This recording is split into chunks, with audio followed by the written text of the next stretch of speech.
다음의 말씀은 골로새서 2장 8절에서 10절 말씀, 신약성경 325면입니다. 골로새서 2장 8절에서 10절 말씀을 함께 읽겠습니다. 누가 철학과 헛된 속임수로 너희를 사로잡을까 주의하라. 이것은 사람의 전통과 세상의 초등 학문을 따르며 그리스도를 따름이 아니니라.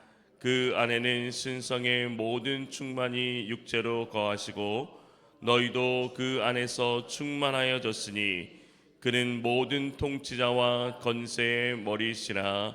아멘. 오늘 하루도 그리스도 예수의 성품을 닮아가는 삶이 되시기를 주님의 이름으로 축복합니다. 한 나라가 사라지고 한 문화가 소멸되는 주된 원인은 외부에서 오는 경우도 있지만은 대부분 내부에 있다고 합니다. 백제의 역사를 보면 백제의 마지막 왕 의자왕은 신라를 공격해서 백제의 영토를 다시 회복하려던 중 현재 경남 지역에 있는 대하성을 공격해 성을 점령하고 김춘주의 사위와 딸을 죽이게 됩니다. 이러한 의자왕이 자아도취에 빠지고 은고라는 여자를 후궁으로 맞이하면서 백제는 멸망의 길로 빠지게 됩니다. 당시 이 백제의 성충, 후수, 윤충 등 백제의 말기에 믿을 만한 신하들을 투옥시키고 기양 보내면서 의자왕 주변에는 은고와 은고의 사람들이 자리 잡게 되면서 결국 충성스러운 신하들은 모두 잃어버리게 되었습니다.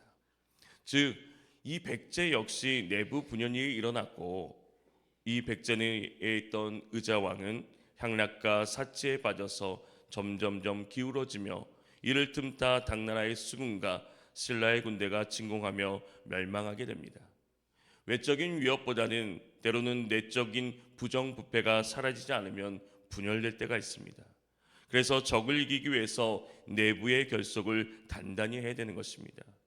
당시 골로새 교회에 침투한 이단에 대처하기 위해 바울의 최선의 처방책은 그리스도에 대해서 바른 이해를 가지고 견고한 신앙을 가지게 하는 것이었습니다. 아무리 이단이 활개쳐도 가장 시급하고 중요한 것은 신앙을 확고하게 하는 일입니다. 그러면 문제가 될 것이 없습니다. 그래서 바울은 골로새 교인들과 그 주변의 교회들에게 그리스도의 탁월성을 설명하며 그리스도의 몸된 교회를 자신이 그 교회를 위해서 자신이 사역해야 된다는 것을 분명히 말하였습니다. 그리고 이제 속이는 자들에 대해 직접 언급하면서 그들의 허구성과 대책을 제시하고 있습니다. 골로새 교회의 이단은 유대주의적인 요소와 헬라 사상의 요소가 결합된 혼합주의적인 이단들이었습니다. 그래서 당시 이 골로새 일대의 주민들이 부르기아 원주민, 헬라 이주민, 디아스포라 유대인 등 이 민족들이 섞여 있다 보니 당시에 유행하는 문화적, 사상적 흐름들이 한데 섞여서 종교적인 특색을 띠게 되었습니다. 그래서 바울은 이 골로새 교회에 침투한 이단에 대해서 경계하면서 이단의 공허함과 그리스도의 충만함을 대조하며 말씀하고 있습니다. 그리스도를 따르지 않는 무엇에 사로잡히지 않도록 오늘 우리가 조심해야 될 것이 무엇입니까? 8절 말씀에 누가 철학과 헛된 속임수로 너희를 사로잡을까 주의하라. 이것은 사람의 전통과 세상의 초등학문을 따름이요 그리스도를 따름이 아니나라고 말씀합니다. 바울은 헛된 이 철학의 속임수에 사로잡히지 않도록 조심하라는 것입니다. 그것은 세속의 원리를 기초로 인간이 만들어준 것인지 그리스도를 기초로 한 것이 아니라고 말합니다. 바울이 성도들에게 경계심을 주기 위해서 가장 먼저 다루고 있는 것이 철학입니다. 당시 골로새 교회에 있었던 여러 이단의 가르침은 한마디로 철학과 헛된 속임수였습니다. 당시 철학은 이방 세계에서 대단한 인기였습니다. 그래서 유대 사상가 필로나 유대 역사가 요세푸스 같은 사람은 구약을 철학과 조화시키려고 노력했습니다. 철학은 지혜를 사랑한다는 뜻입니다. 고대 그리스 철학자인 피타고라스가 나는 지혜를 사랑한다는 말에서 유래되었습니다.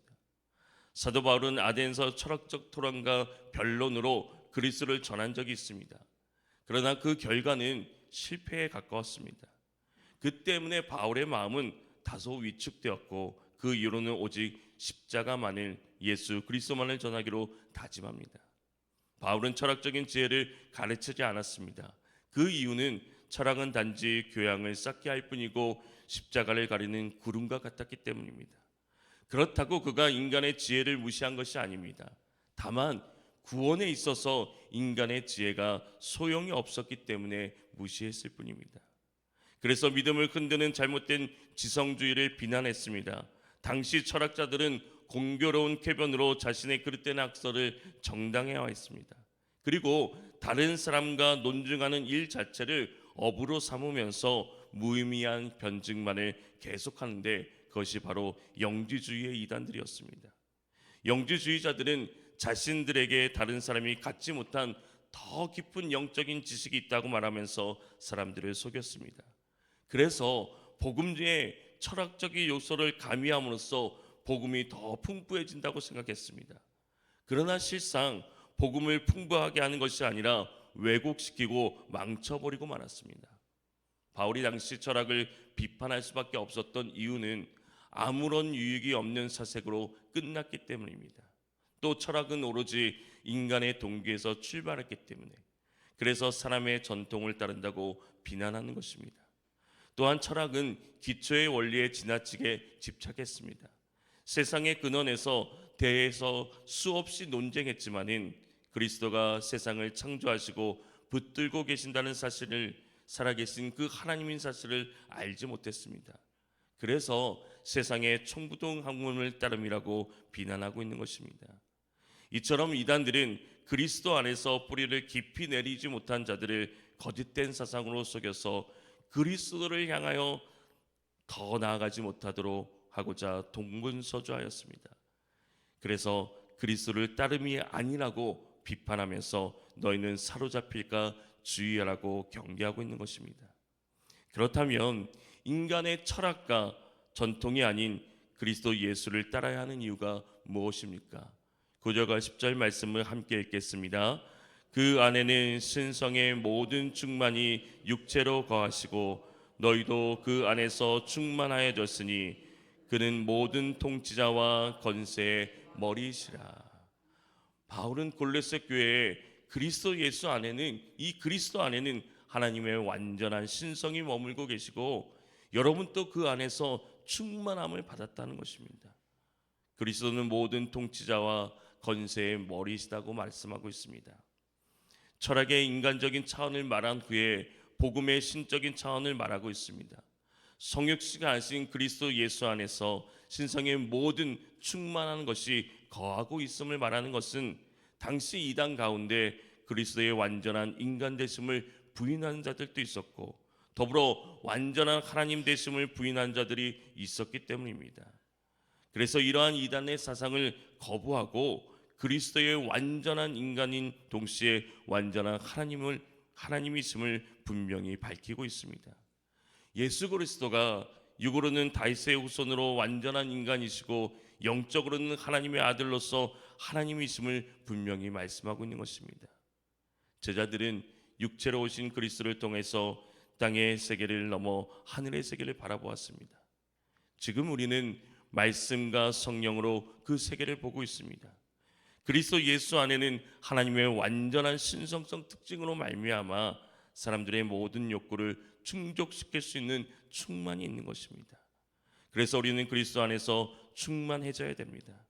충만이라는 것은 인간 스스로 우리의 힘으로 이루어지는 것이 아니라 그리스도에 의해서 이루어짐을 나타내는 말입니다. 그리스도 안에 신성의 모든 충만함이 거하고 있기 때문에 그리스도인은 그 안에서만 충만함을 경험할 수 있습니다. 이것이 은혜입니다. 이러한 충만은 그리스도인이 추구해야 될 궁극적인 목표이기도 합니다. 그리스도는 하나님의 충만을 가지고 만물을 충만하게 하시기를 원하십니다. 삶 속에서 영적인 궁핍을 느끼는 모든 사람들에게 하나님의 충만을 주기를 원하십니다. 그러므로 그리스도인들은 그리스도 안에서만 하나님의 완전한 충만을 경험할 수 있습니다. 그러나 골로새 교인들은 그들 중 일부는 그리스도 안에서 충만을 찾으려고 하지 않고 더 깊은 진리를 추구하려는 욕심에 이끌려 영지주의의 미혹에 빠져들었습니다. 진리를 왜곡하는 이 영지주의는 그들의 신앙의 도움보다는 많은 해를 주었고 결국 신앙과 삶의 충만에 이르지 못하게 했습니다. 그래서 바울은 이 골로새 교회에 들어온 영지주의를 떠나서 하나님의 충만이 그리스도에게 나타났고 믿는 자들 역시 그리스도 안에서 그 충만으로 충만해지기를 원했습니다. 왜냐하면 그리스도는 모든 통치자와 권세의 머리가 되시기 때문입니다. 당시 일부 사람들의 마음을 미혹했던 천사 숭배가 완전히 잘못되었다는 것을 바울은 지적하고 있습니다. 그러면서 모든 통치자와 권세의 머리이신 그리스도와 연합함으로써 그의 충만함을 경험하고 그리스도인들은 천사 숭배를 하였던 이 신비주의자들처럼 더 이상 따를 필요가 없음을 주의시키고 있습니다. 아무리 지혜롭고 똑똑한 사람이라도 하늘의 세계에 대해서 아는 바가 없습니다. 말을 해줘도 깨닫지 못하게 됩니다. 지금 또 어디에서 무엇이 어떻게 왔는지 답을 찾으려고 노력하는 사람들이 있습니다. 그러나 예수 그리스도 안에 있는 사람들은 그것을 깨달을 수 있습니다. 하나님께로부터 와서 하나님의 영광 위에서 살다가 하늘나라 영원한 본향으로 돌아가는 것이 우리의 인생이기 때문입니다. 그리스도 안에서 충만하여졌기 때문에 이것을 깨달아지는 은혜가 있는 것입니다. 사랑하는 성도 여러분, 오늘 우리가 이 말씀을 마음에 새기면서 그리스도 예수로 충만한 삶을 살기 위하여 실천해야 될 것이 무엇이겠습니까? 예수님으로 충만하다는 것은 사람의 전통이나 세상의 원리를 알아차리고 거절할 수 있는 것입니다. 우리는 세상의 발을 딛고 살지만은 하늘의 사람으로 세상의 영광이 아니라 하늘나라의 영광을 바라보며 사는 사람들입니다.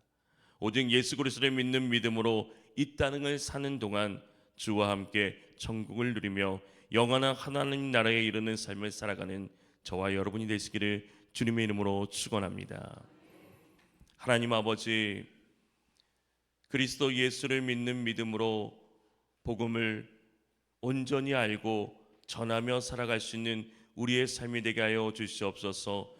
예수님 한 분만으로 충만하여 사람의 전통이나 세상의 원리가 아니라 하나님만을 간절히 따라가는 우리의 삶이 되게 하여 주시옵소서.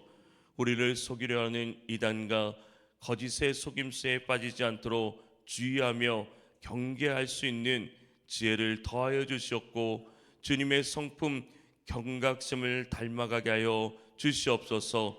하나님이 주시는 능력으로 경고를 인정하고 주의하는 삶이 되게 하여 주시옵소서. 주님, 이 시간 간절히 기도하며 나갑니다. 부르짖으며 나갑니다. 주님이 살아 역사하심을 오늘 또 보게 하여 주시옵소서. 응답되는 놀라운 역사들이 나타나게 하여 주시옵소서. 예수님의 이름으로 기도합니다. 아멘. 오늘 우리가 말씀을 기억하면서 그리스도 예수로 충만하게 하옵소서. 우리의 교회가 참된 진리의 복음을 전하게 하옵소서. 이 땅이 하나님이 통치자 있음을 알게 하옵소서. 우리 시간 주님의 이름을 간절히 부르며 기도하며 나아가겠습니다.